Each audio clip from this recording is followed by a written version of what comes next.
Um, this was a great film. Thank you. Yeah, really, really good film. So let's start with how did this project come about for you, and did you feel a great responsibility in taking this on? I feel a huge responsibility because Kong is film history. He's not just film history, he's a cinematic icon, and he is a piece of pop culture.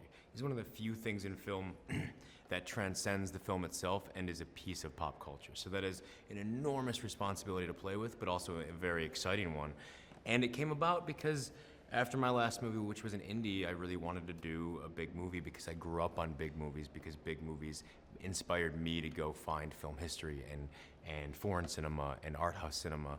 And Legendary and Warner Brothers came to me about Kong, and I said, that's super exciting, but also, why? Why do we need a new King Kong movie? What's the purpose? Audiences are smart and they want something fresh. And so I started talking to them and pitched them this idea of kind of apocalypse now with King Kong and Vietnam War with monsters and just this sort of crazy genre mashup, thinking that they were gonna laugh me out of the room. And instead, the amazing thing about Legendary and Warner Brothers is they said, okay, let's do that. And I was sort of left there saying, wait, what? Excuse me? Okay. So that's sort of how we got here. That's great. So what do you think it is about King Kong that people stay interested in iteration after iteration, and what makes yours different than the others before it? I think fundamentally the thing about Kong that everyone can relate to and respond to and sort of viscerally feel is that every single person in this room, every person watching this, everyone in the world, everywhere, universally is misunderstood by someone. And that's heartbreaking. The worst thing in the world is feeling like someone misunderstands you. And I think Kong is the ultimate sort of representation of being misunderstood in that way. And so I wanted to pay honor to that idea and build off of it and do something new that felt fresh and sort of a throwback but contemporary at the same time. I wanted to make a Kong that once again stood upright on 2 feet and had the power and the nobility of a king and as a god, but a lonely god. You know, I wanted to sort of show people a new Kong, a thinking Kong, the sort of protector of this island. And so, you know, we wanted to sort of pay honor to everything that's come before it, but show audiences something completely new, because audiences are smart and they want to see fresh things. They want to see new things. They don't want to see the same thing over and over again. And I think our movie is very unexpected. I agree. Let's talk about the locations that you shot in too, which one of them being Vietnam. Can you talk a little bit about that and how that all came about? And because it really adds to this. Vietnam is the greatest place on earth. I hope that people see this movie and say, where did they shoot that? It's such a, I mean, beyond the people and the culture and the food being otherworldly and incredible, the landscapes and the environment are unlike anything you've seen before. And it was so important for me, for when people watch this movie, to not feel like, oh, yeah, it looks like Jurassic Park, or it looks like this island I've seen before, or it looks like a CG fest.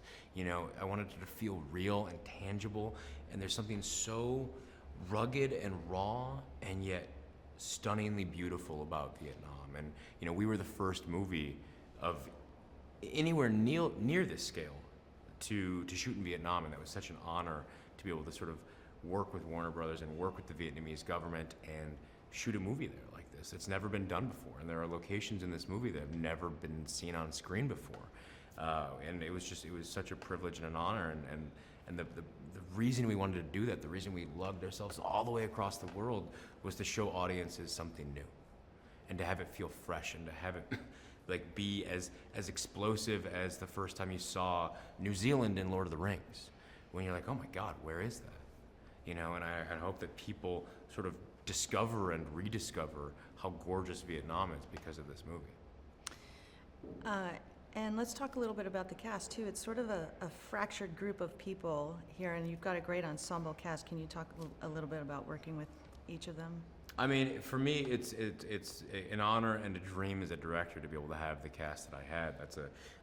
That's a cast that can do everything. You know, they can do broad comedies to Broadway to Shakespeare in the Park. You know, the caliber of the cast that we had is so incredible, and they're all incredible human beings. in addition to being talented. And the reason that we built this cast and that I really tried to bring these people in was also to send a message that, like, this is not your normal Kong movie. This is not the Kong movie that you expect. This is not some sort of like disposable throwaway thing. These are like amazing actors. Like, I think people are going to be so shocked by John C. Reilly in this movie. I think people are going to fall in love with Jason Mitchell in this movie, who, you know, everyone's sort of seen him as Eazy-E and Straight Outta Compton, but this is the next, like, the first time you're really going to see him in something else.